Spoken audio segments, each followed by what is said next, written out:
probably like add different things on there and do like different things and stuff. So I'm excited about that too, okay? Okay. So I'm gonna put something together for you.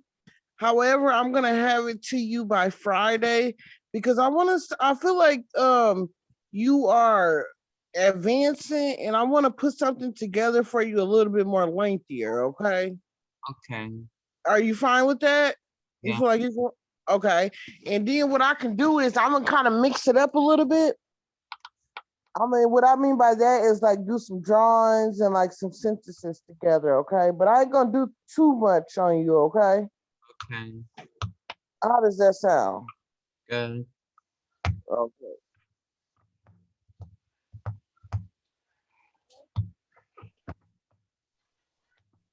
Yeah, but you're doing a real good job, okay? Okay. I don't see, I mean, you're doing a real good job. And I feel like if we kind of can mix it up and do different things and stuff like that, I figure I do like some definitions and then we do like a couple drawings. Um, and then I'm gonna ask you a question and then I want you to write sentences for me, okay? Okay. Maybe like each you can answer it in like a couple sentences, okay? Okay. And then it's gonna be I guess we can do it like about make it a little bit. I'll make it fun for you, okay? I'll make it fun. I'm gonna be creative with you, okay? Okay. But you're doing good. How is it going at the center? It's going good. That's good. How is the intake with the students and stuff? The Like, what? I mean, with teens. Is it a more amount of teens coming and stuff? Hmm. Not sure. Kind of steady. Juju, Juju. it looked like you fell off the camera. Juju, you listening to your brother? Are you being good? Juju. That's right there.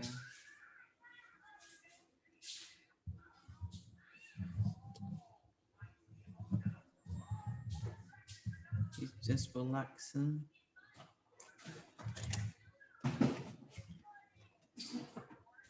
Juju. Let's see. My dad hasn't seen the email yet, by the way. I figured he has, but I knew that you checked it, okay? What? I know that you check the emails, don't you, Jaden? Why? Huh? Yes. Okay.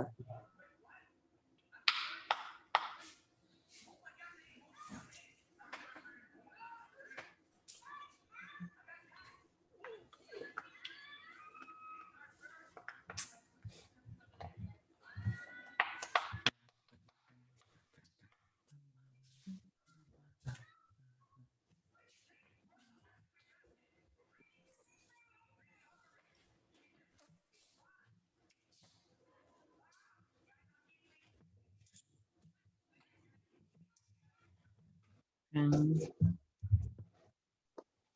here we go. Tune in. Black Hair Parade presents the Real Real Talk Show. We'll talk about friendship, love, and purpose. Right here is your host, JRX36, and our attendee, Alexander Blockton, and our special guest, Javian X. Ramirez, aka Juju. Hi. Hey, What's hey, up? Ooh, I'm gonna cause I'm on my phone, but I don't want to double log in. So I'm gonna log out and log in on my new laptop. that's right. Okay. So give me like 2 minutes, okay? It ain't gonna take long. Okay.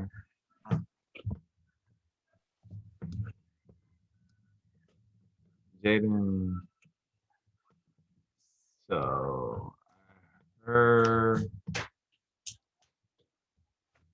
So you submitted your homework assignment to her already? Yeah. Can I see it? Okay.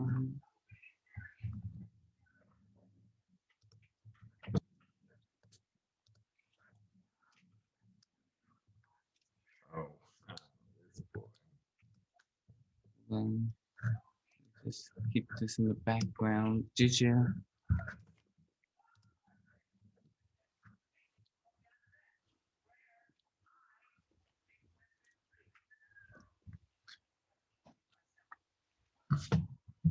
Back up.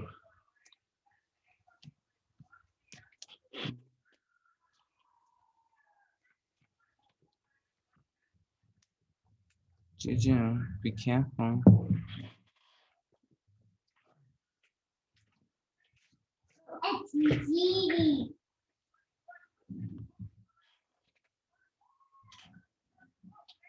Oh wow, you did one for that. You gotta turn these into boxes. Oh my God, shit. Jesus.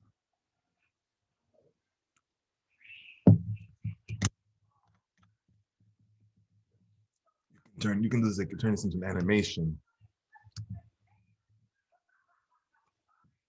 Tell a whole story by animating the story with that, like a doodle, like doodle. Wow, Jay, impressive. Context experts, that's this one.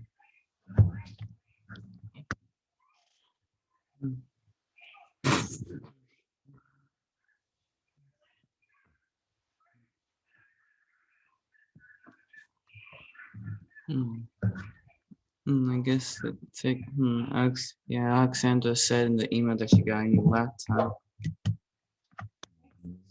But I guess it is taking a while for her to connect.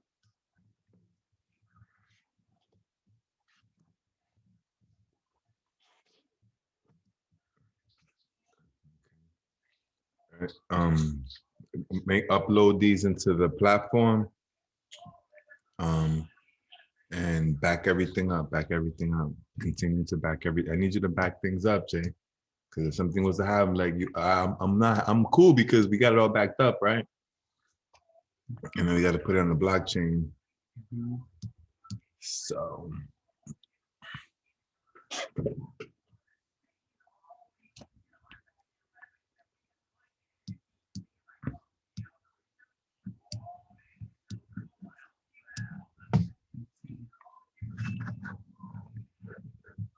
Okay. Welcome to the Taboo Free Talk Show. Leaving individuals in the classes why it is so important to keep moving forward. Is it more clear? I think so. Let's see. It's nice too. Yeah. I can see you a lot more clear. Okay. Can't really tell because it's a different angle or a different zoom. It's zoomed in less. You say what?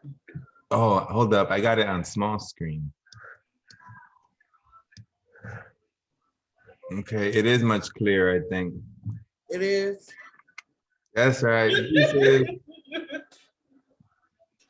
And I told Jaden, I said I'm probably gonna get more advanced since I got more capabilities. Like I'm probably gonna get more advanced with like his assignments and stuff, and I'm able to be more creative because I'm not on a Chromebook anymore.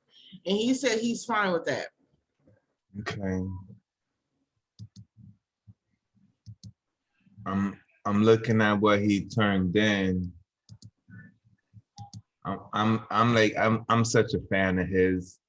I know. I told him I'm gonna look everything through and review it really good on my laptop now, because that's what I was waiting. I knew it was gonna come in today, and then I'm gonna have his assignment out to him by Friday, and then he'll have until next Friday to get it back to me. Say that again. I'll have it out this Friday to him, and then that'll give him till next Friday to get it back to me. Yeah. I love his animations. What you say? I love his animations.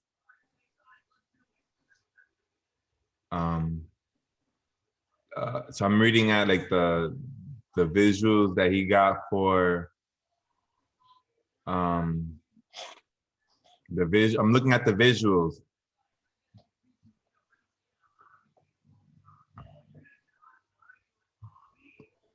Teamwork looks dope. They all. I'm just a fan.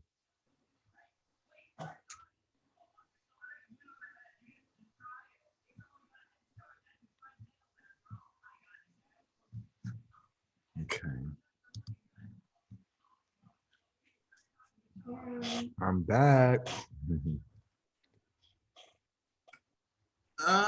So I got a quick question. Yes, yes.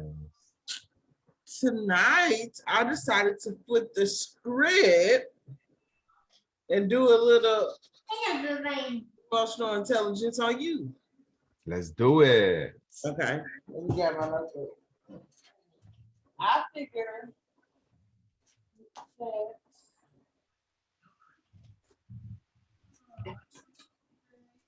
what I mean by that is like I wanna hear from a different point of view.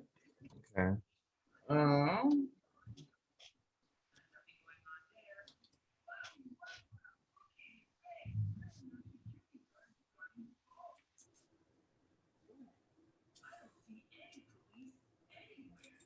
the first one would be when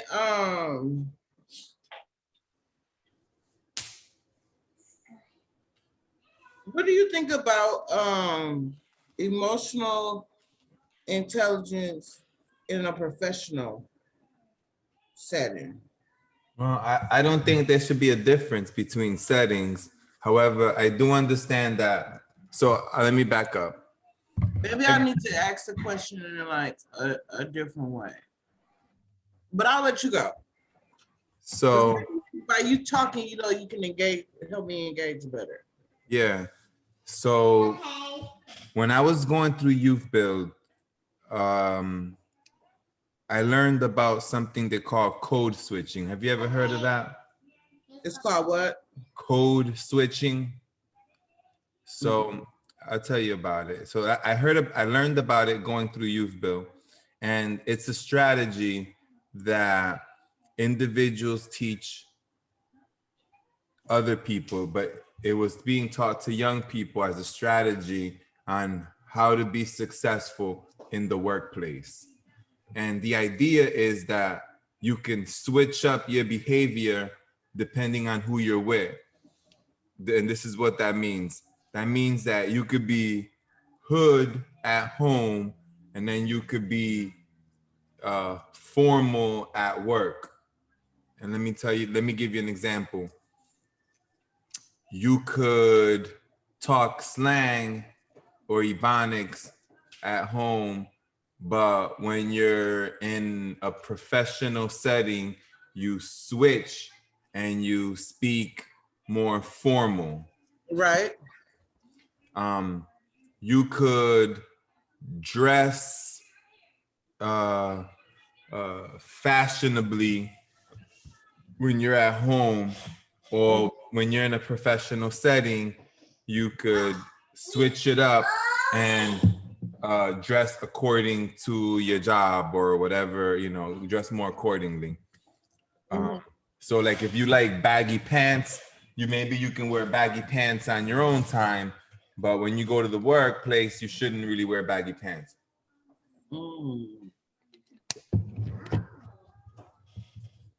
But basically, it's the idea that you could be more than one person and you can switch it up depending on who you're talking to.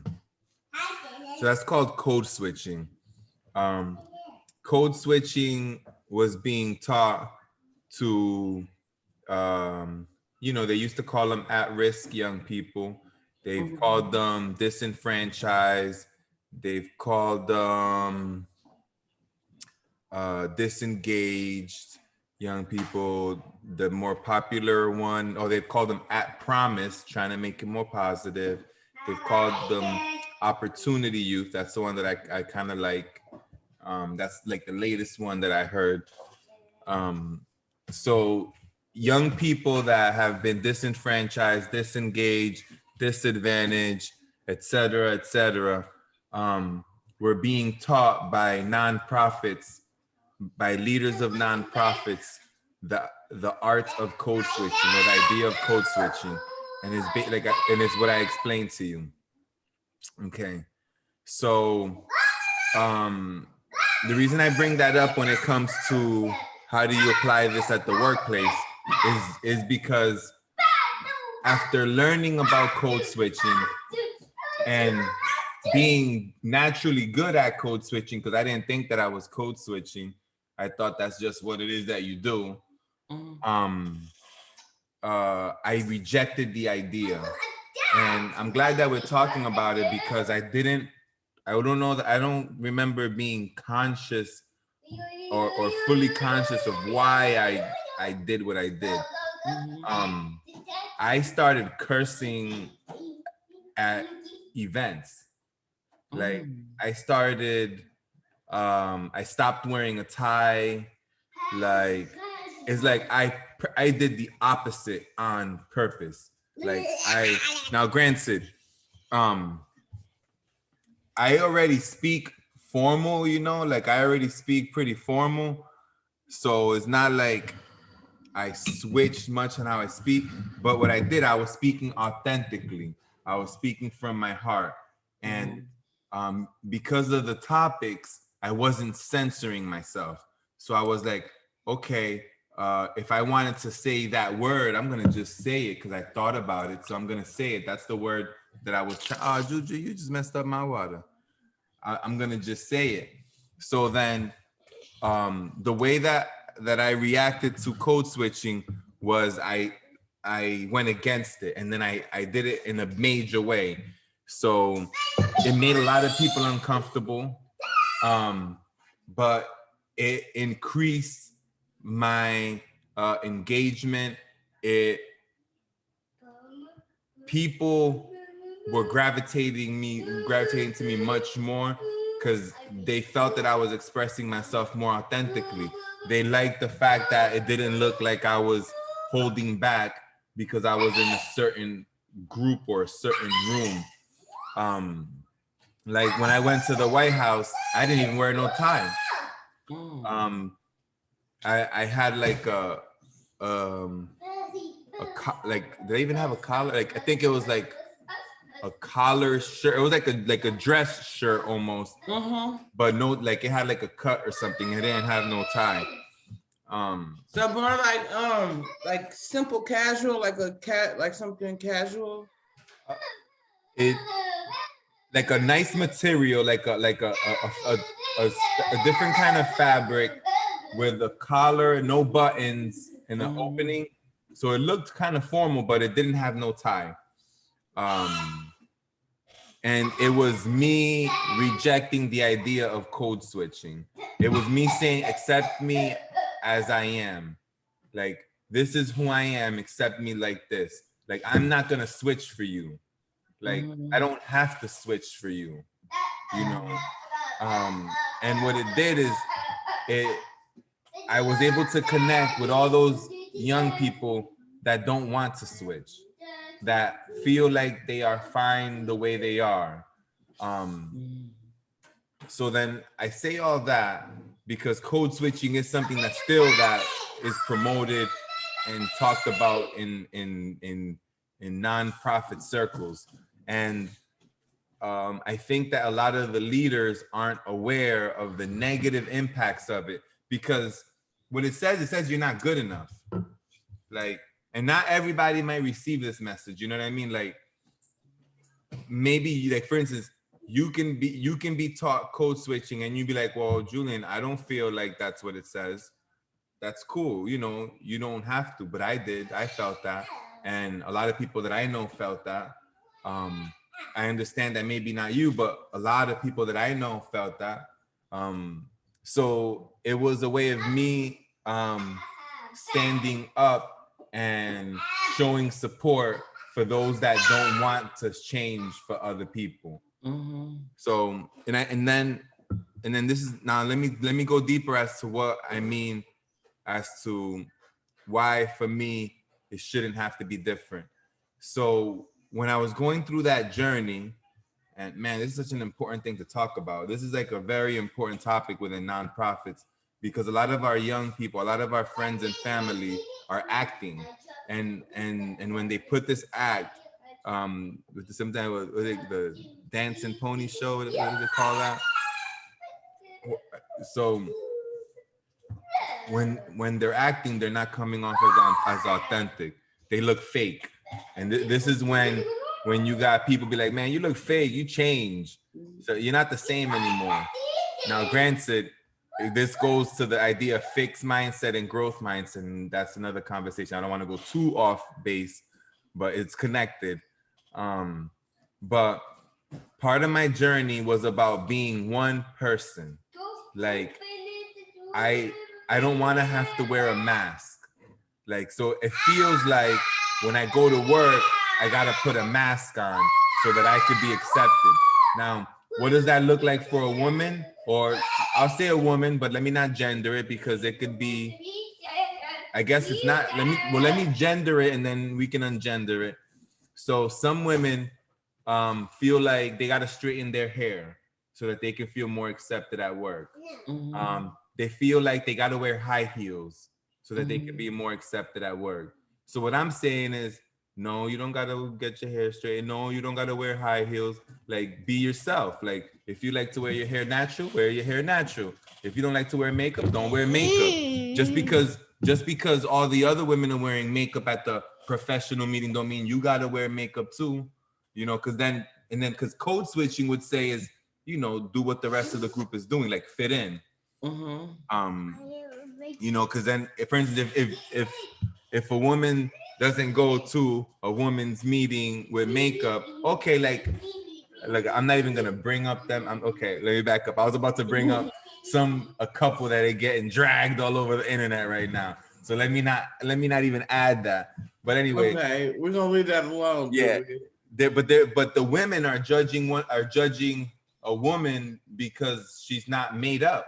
She doesn't have makeup, and it's like, it's not. I don't think that it's fair for her to have to go through that. Because like, what if she don't care? Like, maybe she got different values, and that's not one of them. So when I was going through my journey of trying to find out who I am, right? Like, I'm trying to discover who am I. I'm like in my mid-20s, or a little bit later, close to 30. I don't know. I'm somewhere around there. I guess I realized that I was wearing masks. Like, when I go to work, I was, and it's not like it was a bad thing, but I was losing touch with who I really am. And not that I am a person that curses, or not that I want to just express myself authentically. Like, I just don't want to have to censor myself. Like, I want to tell you what I'm thinking. I don't want to have to process it and then say it. Like, I just want to tell you what I'm thinking. Like, now I still tell people what I'm thinking. I just find the best words to say it so that I can communicate exactly how I want to communicate. Whereas before, it was more about being more politically correct about it. So I bring that back to what we're talking about. So the reason why I would not want to, and I'm just talking, I wouldn't want to say that it's different, is because for me and other people, not everyone, part of our journey is to become ourselves again, is to not have to put on mask, to not have to be different for other people's sake, you know, to be able to accept ourselves for who we are, you know. So, and what that looks like in practice is, you know, if I like red in private, I'm a like red in public. If I like to be quiet in private, well, let me be quiet in public too. And so then that's kind of what that means. So when you mentioned it, code switching is what came to my head, and that's what I was thinking about. But now let me try to answer it again. So the question is, I'm just taking notes. Yeah. So now I know, but that's what all came to my head. Now that I got that perspective out, let me rethink about what you said and see how I can give another answer that might be a little different.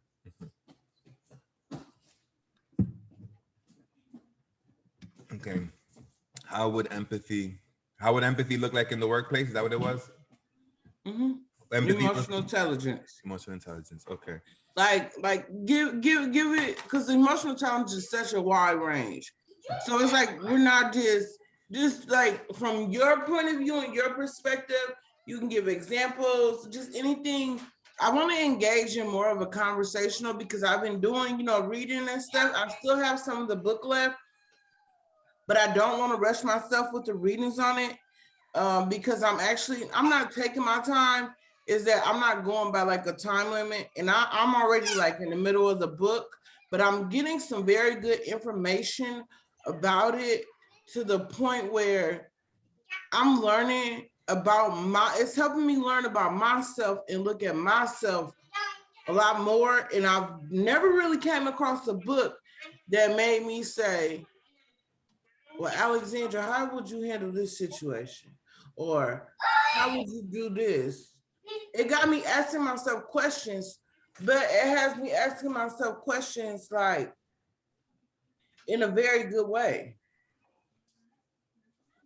And I'm thinking to myself, like, and then like now, not to jump off topic, but like now they're talking about like marriage and issues with marriage and couples and how the women sometimes view a lot of different things versus the male. And like a woman thinks that it was just basically saying like a woman feel like like a man can read them like they can read a man. And that's not true, because men pick up differently on emotional signals than women do. And as I was reading this, I was like, wow, because this is my thought. I'm a woman, and this is my thought process being thrown at me, not knowing, okay, like men they're not emotional like us. You know what I mean? Like you all are not emotional like us. So I'm like, okay. But all in all, it helps me to know the next time I am in a relationship, or if I do get in a relationship, hey, Alexandra, like we're all human, but this person can't read this signal. This guy can't do this guy can't do that. And it has me with a more clear mind. And I'm really glad that I'm learning a lot of different things, because I'm learning about myself. I'm learning how to handle certain situations better, because in the past, I was always the type of person, and this is just the recent past too, like, boom, it's over with, it's done, it's a wrap, I'm washing my hands with it. But when you engage in certain situations, like in the workplace, with family members, you can't shut people out like that. It's not healthy to shut people out like that. But however, you can change the way that you deal with that person. But it's not healthy to just end a relationship like that. Like, you know what I mean? And I'm learning that because I understand, of course, if someone's disrespecting me to the point where they need to be, let go. But we're all human. People are going to make people mad. People are going to do little things. And I'm glad that I'm able to read. I'm glad that you presented this book to me, because it makes me look at things a lot differently now. And like one thing, like say like within my mentorship with Robin, she always said in the past, look at yourself, look and see what is it, something that, it's about yourself. And lately I feel like I've been literally learning to change all of the negative things about me. You know what I mean? And I always in the past, I'm not judgmental or nothing like that, but being a domestic violence survivor, it'll have you thinking about your abuser and all the wrong things that he did. And that's kind of how I was going at first. I'm telling the honest truth.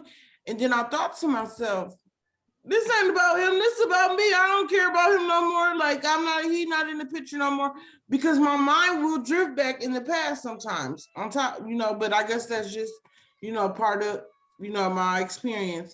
But on top of that, like, I'm thinking like, okay, Alexandra, like tonight I'm sitting up here taking notes, but like I'm learning more about myself, and I feel like that's a really, really good thing because it's not only helping me, this book ain't only helping me in the workplace, it's helping me in my own personal life as well. Like how to react to certain situations, you know what I mean? Like how people, I ain't gonna say I can get in somebody's mind and play with their mind, but basically it teaches you about like a lot of psychological things in there too. And just a regular person to come across that book, they gonna think that book ain't no like, oh, that's for some type of psychology type stuff. No, you need to read that book. You know what I'm saying? Like, you need to read that book, especially that book. This book that I'm reading is really good for someone who may be facing a divorce, having marriage issues, family issues with their children. If they want to, like me, it's really helping me like in my personal life as well as my workplace life. And what I mean by workplace life is like I'm in a workplace to where it's healthy to get along with people. Everyone may not like me, but I'm in an environment, and I may not, everybody that I come across in my career, I may not, really too much care for them, but we're all going to respect each other. We're all going to be mutual with each other, and this is the perfect time for me to read that book, especially while being a student, because now I know I'm a very kind person, and I used to always take things to the heart. But now, since I've been working with you, I didn't learn how to shake a lot of different things. I'm like, girl, tomorrow's gonna be a different day. Like when you come on here, because it's like my healthy relationships outweigh the little things that can piss me off. But like today, when I was in the office and stuff like that, like my day went super good in the office today. You know what I'm saying? And then I'm gonna be blogging. I'm gonna have to send you that link too when it's like our blog page or whatever. I'm gonna be writing about our community service projects and stuff. I'm gonna make sure I get you that by tomorrow. But I was able to choose someone to work with me on my blogging who I wanted to, who was willing to. And like, she's really awesome, and she's really willing to help me and stuff like that. Her last name is Meyer. She was the one who had wrote about said a quote about me in a newspaper. She's awesome, Julian. And the thing about it is like when I come on here with you, it's like, okay, I got somebody who is like helping me put on my best shoes, not in just a workplace setting, but for my students, for my actual personal health. You really, really, really don't get that too much often. So I feel like I'm very fortunate of that. You know what I'm saying? That's why at least I can't miss every night, Julian, but I take pride in our meetings and stuff, because like, you don't have to do this. You don't have to come on here. You know what I'm saying? So I take pride in it. And like, I feel like I get a lot out of this because I'm able to do something that I enjoy, which is reading. But I just overall, I feel like I'm bettering myself up. I know it's something good in store for me in the long run, but I feel like I'm getting prepared to change a lot, to leave a legacy behind, but to change a lot of individual lives. And I know I'm going to be dealing with individuals of all walks of life. You know what I mean? And I'm prepared for that. It's okay. I'm prepared for that. You can put me in a room full of teenagers. You can put me in a room with all different kind of people, and I'm going to be able to adapt to it. You can put me in a room full of little 16, 17, 18-year-olds who've been selling drugs, who come from a hardcore life, eating pancake sandwiches, and I can be able to go in there and talk to them. You could put me in a room with 16 and 17, 18-year-olds who their parents have just laid it out to them, Mercedes Benzes, and I can go in there and I can talk to them. And you gotta be able to fluctuate with all different types of walks of life. And if you can't do that, especially with the career that I'm going into, with dealing with students and stuff, like you gotta match them. You gotta come, you gotta match them, and you gotta learn how to get on their level, but you gotta learn how to show them that you can get on, I can get on your level, but my level is up here. You know what I'm saying? So I'm trying to bring you up here with me, but I can stoop down here with you because like I don't get disrespected. Like the students, they don't disrespect me. You know, when people think of teenagers, they think of them, oh, them bad, they disrespectful. You know, they don't do me like that, Julian.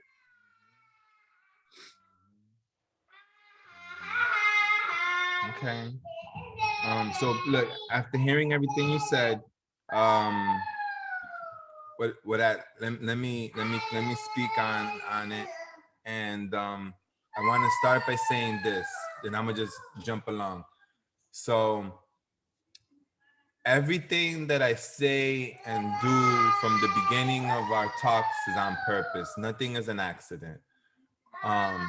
And you'll discover over time, like you'll be able to go back to the beginning, and I've been saying the same thing.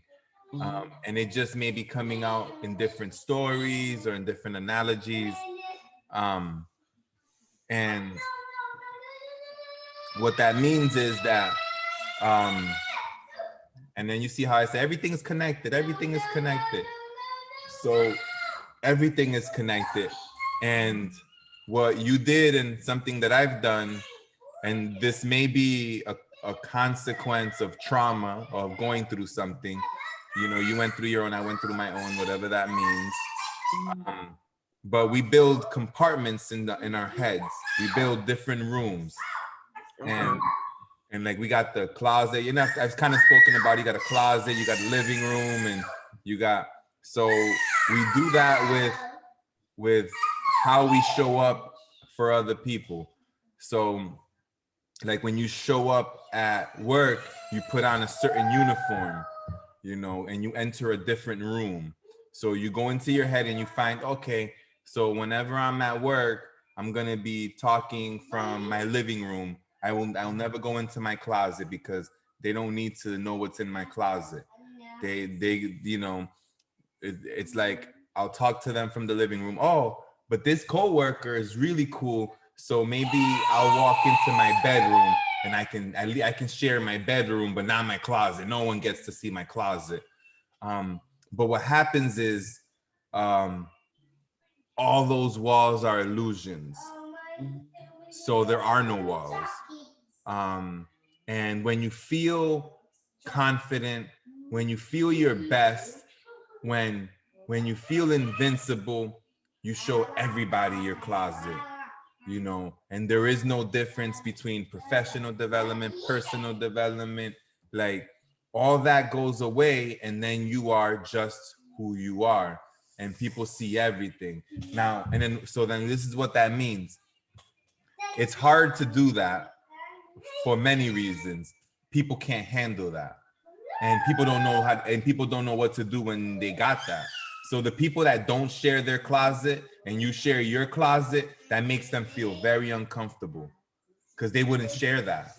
They'll think that you're oversharing, and they may give you a response that makes you be like, oop, maybe I shouldn't have said that, or I won't say that again. But you're just sensing the fact that they're saying, I'm not gonna tell you what's in my closet.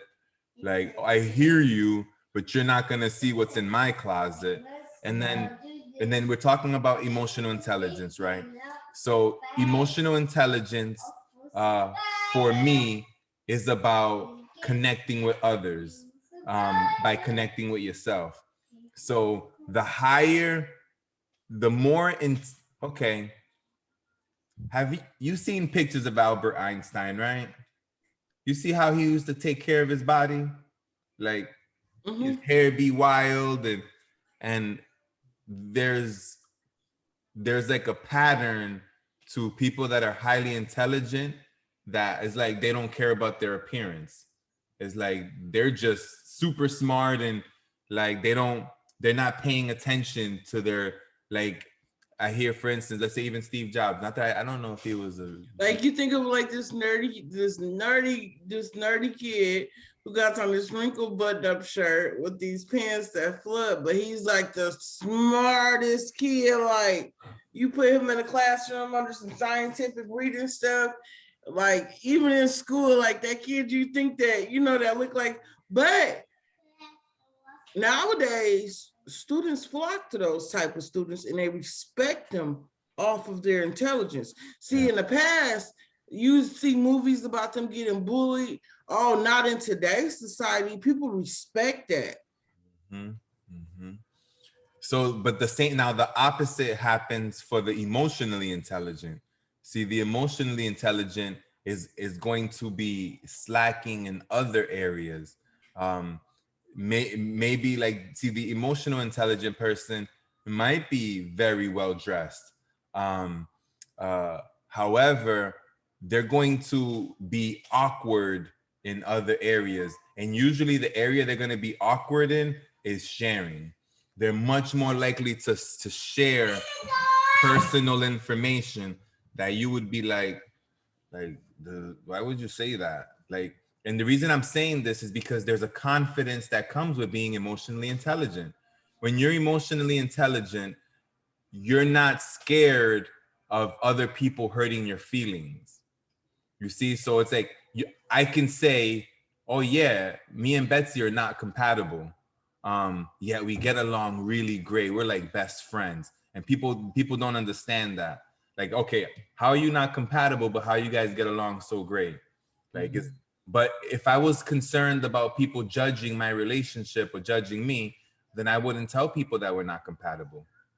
But I'm comfortable saying we're not compatible. Why? Because I know there's a lot of men and women or people in general that are in relationships where they're not compatible and they think it's a problem, because I remember I thought it was a problem. It's different. It's not that it's a problem, it's different. So by me sharing up front, oh yeah, we're not compatible, it's like, oh man, I wish my partner would never talk about me like that. That's kind of like how the average person might respond, is like, that's like, why would you say that about your partner? Is she cool with that? Like, so emotionally intelligent people aren't going to be afraid to say things that might make them look bad, because what that does is it makes it safe for other You have to write people. that down. You said emotionally intelligent people what? Are not afraid Okay. of saying things, or are not afraid of saying things that may cause, I don't know how I said it.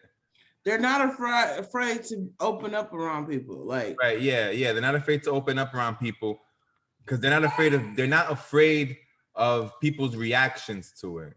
Like, they're not going to be offended by it. And that's where I say I'm sensitive but not emotional, so then what that means is, and that's vulnerability. So look, emotional intelligent people, to go off Brene Brown, emotional intelligent people are people that are vulnerable and they expose their weaknesses. They have no problems sharing their secrets. And what that does, it creates a safe space for other people to share their secrets. And you then said they're open, or what it was something you said. They're what? They're vulnerable and what? And not afraid to share secrets. Secrets. Yeah. What other people may consider a secret. Because so there's a confidence that comes, just how regular intelligent people are really confident with their intelligence, that they'll be willing to challenge other people in public, regardless of whatever. Emotional intelligent people have a confidence that they could be completely transparent. Like, they can just be authentic. They can be themselves because you can't hurt my feelings, because there's nothing that you can say that can hurt me, because I know that you're human too, So it's like, I know you got stuff in your closet, so I don't mind sharing my closet because I know you got your own closet, and you can sit there and act like you don't got a closet, but I know you got a closet because ain't nobody perfect, and we're all just doing our best. So I'm willing to show you my imperfections, and that's what the emotionally intelligent person does. Now, what that does, it makes it safe for other people to be themselves. And then when other people can be themselves, then it increases the chances of creating a connection. And then the emotionally intelligent person, when they connect, like, you know how you were talking about, I can come down to your level. What you're saying is I can connect with you, but I could also raise you to a different vibration. So then this is what this means. So emotional intelligence is about a vibration. So what does that mean? When you say I'm going down to your level, that means you're going down to a different vibration, right?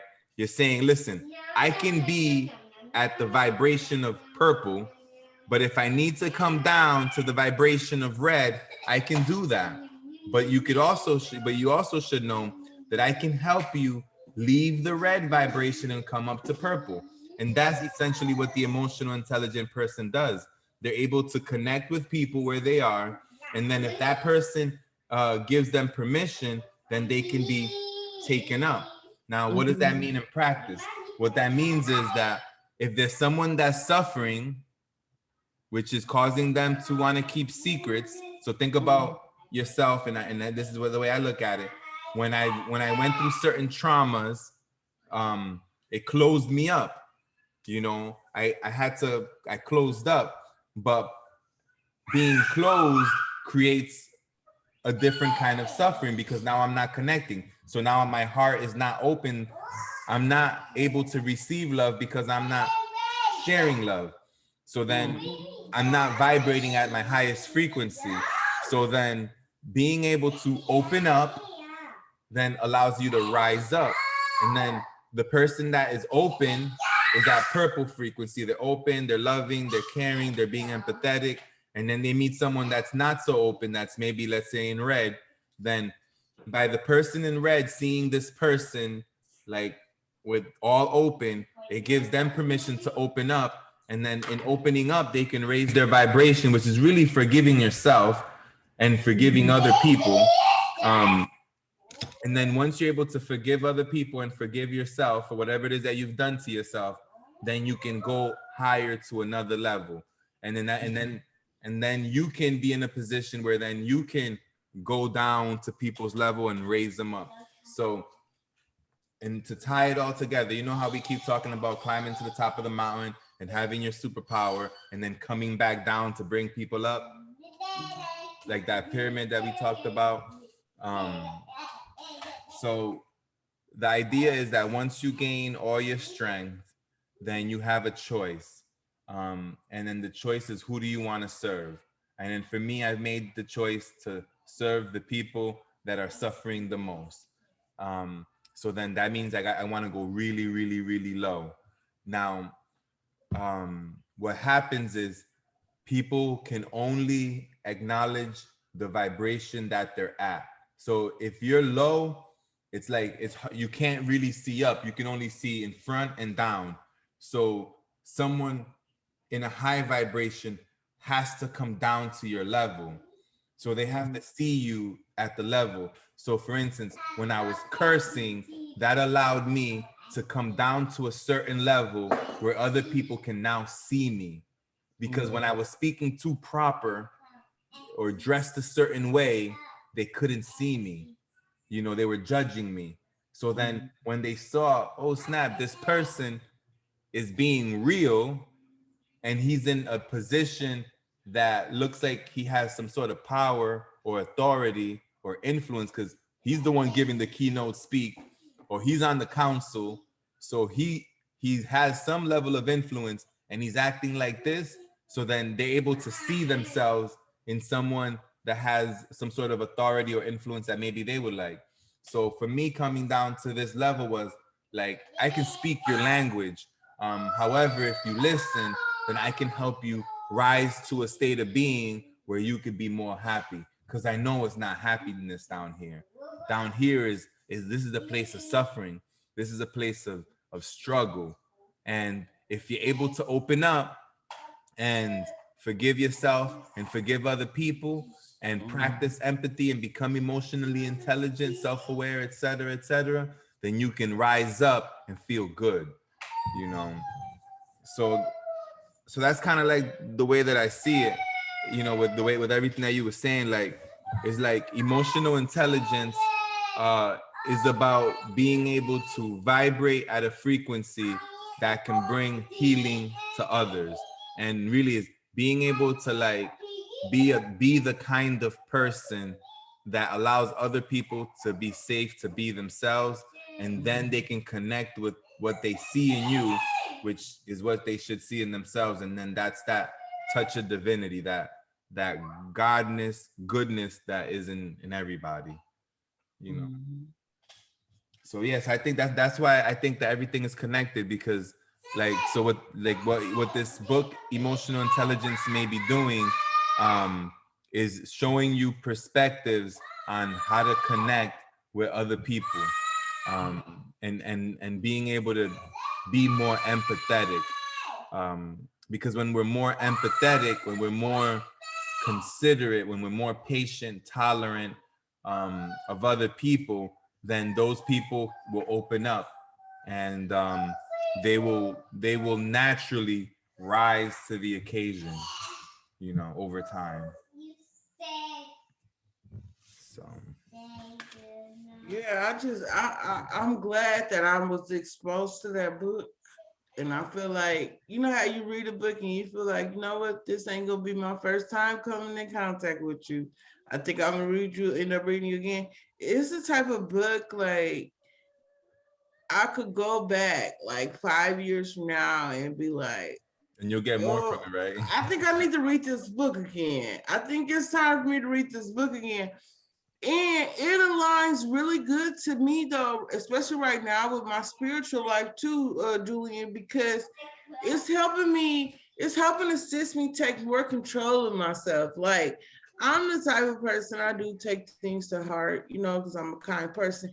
But it's also helping me to toughen up a little bit, like, oh, okay, people think when they talk to me like this, like they really playing with my mind. Like, okay, let me, you know. So it's helping me in different areas. Some of it, you know, I'll read and I'll just start laughing and stuff because you know it got some funny parts in it and stuff. But like, it's a very helpful book, especially like for someone who's depressed. But it also has this happy parts in there too. So it's like not all about sad. It just help you. It's a book. Either you can learn from it, it can help you, or it could do both. And to me, like I'm learning, I'm expanding my knowledge, but it's also a help to me. And it's also teaching me how to deal with other people in different ways You're because gain, no you're, one's not the same. We're you're all different. gaining emotional intelligence, you know, and then that's what it's all about, you know what I mean? Like that's what it's all about. Like, for instance, emotional intelligence is going to help you be a happier person, because when you engage other people that are not so agreeable, now you have a perspective on how to deal with them so it doesn't hurt your feelings, you know. And you can also be be a light to them, you know. You can be a positive influence to them. So the book is doing exactly what it should be doing, you know. And what I'm saying is emotional intelligence is at the core of everything. Now granted, we don't got to call it emotional intelligence, we can call it empathy, and that's part of emotional intelligence. We can call it because emotional intelligence includes empathy, self-awareness, social awareness, self-regulating, relationship management. Like it includes all that. However, we can break it down into its parts because it's all connected. But yeah, so it sounds like the book is doing exactly what it's supposed to be doing. And in my opinion, it's like the most important one. Well, should I call it the most important topic? Well, To if you me, want to be happy, right now, Julian, to me, I would say that it's one of the most important books because it's like now, like you're putting me in alignment with like my emotional side, like you building me up to take me to another, like to take me off to another place. And like I know like we've been meeting for quite some time and stuff, but all the while, like in the beginning, when we was doing the facilitation, it wasn't about really the reading. It was about us conversations, being professional. Then you brought on the reading. Then we started bringing on the reading along with different things and stuff. So, and then the other day I was thinking, I was like, I wonder what Julian got in store for me next. Will it be some lectures or something like that? But I was happy to, like, I'm good with it. You know what I'm saying? Because the books are like keeping me like in place. You know, it keeps my mind preserved and stuff, especially when we're not doing the talks and stuff. But it's cool. I like it, and I'm learning a lot. Like, and I think like even my program director, I think that she sees, you know, like she can probably tell a difference, you know, especially with reading this book now. It's making me look at life and be more happier, to be honest with you, because it's like I'm digging deep inside my mind. I'm going in, and I feel good. And then I'm in therapy bi-weekly. I had my evaluation with Robin today for my mentorship. Then I got you for professional development. Like, I got people who really, really want to see me succeed. And why all of that, why did I forgot to tell my program director, Julian, found the money for me to go to college? Out of all the stuff, but you know what? I think because I was gonna tell her, but she was in and out of her virtual meetings all day, and I don't like walking in the office on a virtual meeting, so I had to leave to catch the bus. But I'm gonna make sure I tell her. She's gonna be like, yeah, Julian found the money for me to go to college. You found the money. So I'm excited though, because like I get recommendation letters. I'm in a part of the leadership ambassador team. I get recommendation letters probably from you, from here, and then just I don't know how my future may hold. So I'm looking forward to it, and I must be studying math. Tomorrow, would it be too much on you to come in on at 10? No, just let me. Well, yeah, we could just. Well, yeah, I'll come in at 10. It's cool. Yeah, because I'll be like really motivated at 10. By the time between that 10 and 10:30 mark. We just been playing with the time. It's all good. Okay. Because if you don't show up, I get my rest longer, so it's all good. No, 10 is good. If anything, I know, like, I think today I logged on, like, because my alarm is set at 10:15 and I dozed off, but my alarm got me up at 10:15. So at least I know I'm gonna be there at 10, but at least I know if it's like 10:10, I can still log on. Like, I can still log on to get you. So 10 o'clock is good. Yeah, definitely. Yeah, and just to close up everything that I'm talking about, like when I was comparing you to Oprah, like I wish you know I was a big fan of Oprah's, and I say was. You know what? I don't mean to cut you off. She has such a wide range of books to choose from. I wouldn't even know where to start to read from her, to be honest with you. So if you could put me something together, once I finish the books that I'm reading, if you could put me at least 2 Oprah books together, I would truly appreciate that. Okay. To get started on. Yeah, remind me again, since I gotta write everything down. So look, I got a notebook. Let me write it down for you. And so I brought up Oprah because to me, Oprah is like the goddess of like talk. You know, like when it comes to talking to people, she was like the most influential in history. Like she got like, or she probably got she got records, you know. I think she had like the longest running show, right? And she has records on it. So, but when I compare you or when I speak to you and I bring her up, like that's like someone that I really looked up to, because she got so many skills and she had a huge following before the internet, and her conversations were making a positive impact on millions of people. So, and it doesn't happen by accident. Like it happens through effort. And like, so for instance, what you're doing right now is you're putting effort into becoming the best version of yourself. And by you putting the effort, look, you're getting stronger and you're glowing and you're increasing your intensity, and it's going to allow you to do whatever you want to do in the same way that Oprah does whatever she wants to do. And when you have that, and then when you're in control of that, and you're like, see, right, like right now you're like going through school, you know, like you're going, like literally, like you're just training yourself, you're getting your GED, you're exposing yourself to different individuals that you're learning from, blah, blah, blah. But when you decide to be ready, or when you decide to use your skills at a max, like when you decide to go all the way in on you, and you're no longer collecting a paycheck from anybody else, because the people are taking care of you, you know, the people that you're serving are taking care of you. It's like you're gonna be Oprah status level, like, because you're gonna be able to connect with everybody. Like you said earlier, you can connect with a teenager, and I was like, you can connect with executives, and when you can connect with everybody, then you're able to create a connection, and then that's the alliance. You know how we had like you feel an alumni and alliance, all ages alliance. It takes a person like you, a person like me, to be able to be the link across different personalities. That's Mhm. the burden that's on us, by us being lifelong learners that are interested in being part of a world that's better than what it is. Like there's, you have the ability to connect, to build an alliance. And like this show, like at the end I said, this is an all ages alliance production. Yeah, we're here building an alliance, and we're strengthening. I'm giving you power, you're giving me power, and when we go into the real world, we're giving other people power.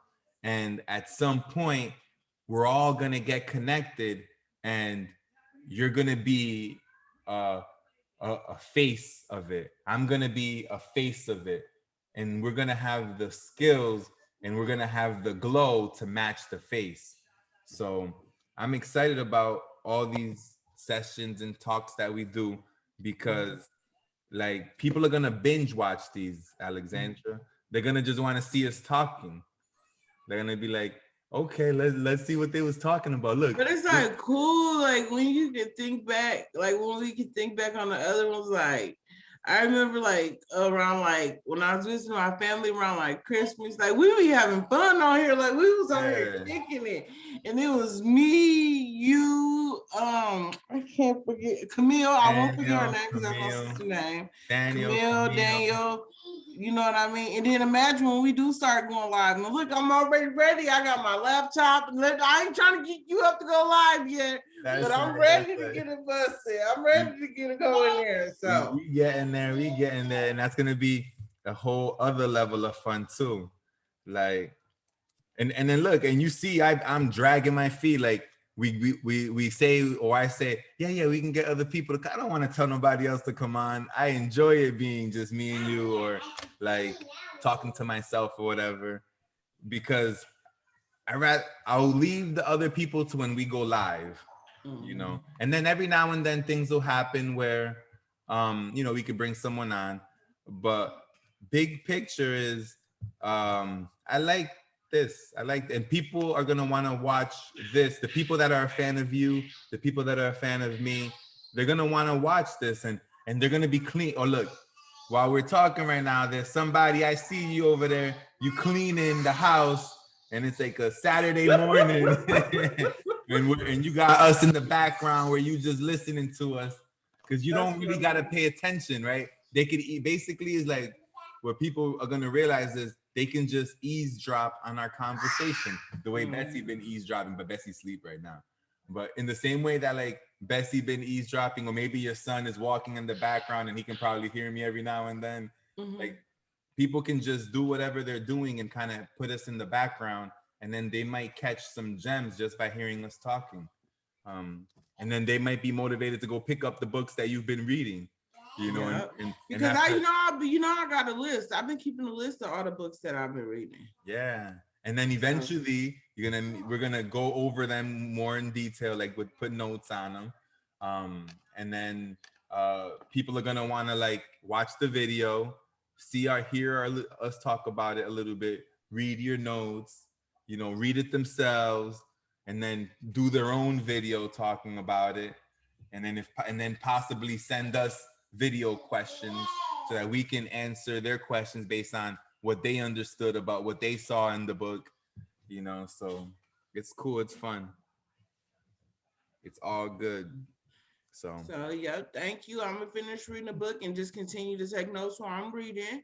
And then I'm more towards the middle. It's a chance I may finish within the next couple of days, but I'm gonna really get into it. And then I'm gonna type up my professional development notes. I also need to start sending them to you. I know you don't really check them, but every now and then, like tomorrow, I'm gonna send it out early. So I'm gonna make sure I send you a copy. and we can check it during this video time too, if anything. Okay, yeah, that's what I'll do tomorrow. I'll just keep it on here, and then I can like share my screen, and then I could just show you like what's going on in there. Yeah. That'll be best. Cool. Well, I was looking at the homework that Jaden. Oh yeah, we talked about that. I love it. Like he got a gift for that. So he doing good, and I'm advancing him. But now that I got my laptop, I'm gonna go around and see, because it's probably different things that I can do on my end to just make it more creative and fun, especially with like his drawing and stuff. So I'm gonna go and mess around there, and then that'll help me, show me how to use different stuff on here too. Yeah, definitely. All righty. All right, see you later. Been a Bye, pleasure. Juju. Bye. Thank you for keeping me company last night. Your dad and Jaden abandoned me. Bye-bye. All right, Jay, are we done?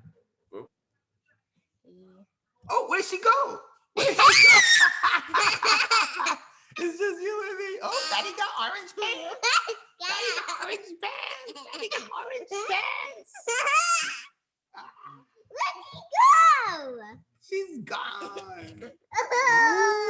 Oh man, look, we forgot to wait. Look, Juju, look, wait. All right, you can close up, but then we won't necessarily close all the way up. We'll play a little bit. Tune out. The Black Hair Party has presented the Real Talk Show, where we talk about friendship, love, and purpose. I was your host, JRX36. JRX 36. Alexander Blockton. And our special guest, Jaden X Juju boy.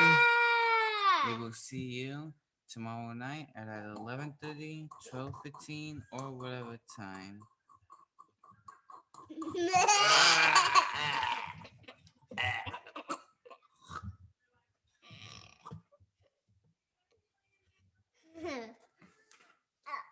April Fools. Yep, it's April Fool's. It is now April 1st, which means it's April Fools.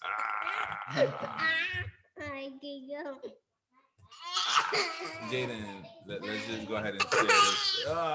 Let's just share Jaden's art. This is amazing. Look at that. It is April Fools. So it's like, tune in. The Black Hair Party presents the Real Talk Show, where we talk about friendship, love, and purpose. Friendship has everything to do with aura. Love is amor, and purpose is about saving time. I am your host, JRX 36. This is an All Ladies Alliance production. Jaden, I love it all. Like, I wanted to say that one's my favorite, but I love them all. Yuck. Look at teamwork. Yo, teamwork is so dope. Like, that's just, and I love the colors. I love it. Look, I love it. And then this one, like,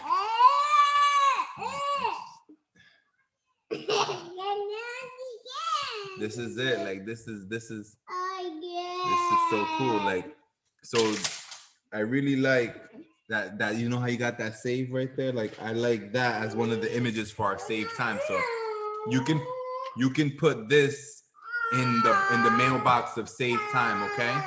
Or you can include that into the graphics of save time. Make sense? Yes. So oh well, look, we still talking. All right, let me go ahead and stop sharing this. Oh, did it stop? Juju, what are you doing? What? All right, are you ready to end it? Did you tuned us out, right? You tuned us out? Why? We'll All see right. you then. Take care now. Bye bye. Hyper Juju. Ah!